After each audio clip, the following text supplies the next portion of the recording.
സുന്ദർഭവൻ. സുന്ദർഭവൻ കണ്ടൽക്കാടുകളിലൂടെയുള്ള boat യാത്ര, പ്രകൃതിയിലൂടെ ഇറങ്ങിയുള്ള യാത്ര.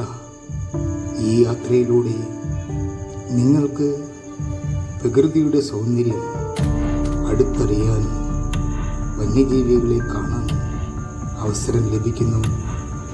വന്യജീവികൾ കടുവ, മാൻ, മുതലകൾ, പക്ഷികൾ തുടങ്ങി നിരവധി ജീവികളെ കാണാം. തിരക്കിൽ നിന്നും മാറി പ്രകൃതിയോട് ചേർന്ന് ഒരു ദിവസം ചെലവഴിക്കാൻ അനുയോജ്യമായ സ്ഥലം. വന്യജീവി കൂട്ടങ്ങൾ, കടുവകളുടെ കാലടി പാടുകൾ, മാനുകൾ, ഇതിൻ്റെ ഇടയിൽ കൂടി പറക്കുന്ന പക്ഷികൾ എന്നീ ബ്രഹ്മപുത്രയും സംഗമിക്കുന്ന ഇടങ്ങൾ.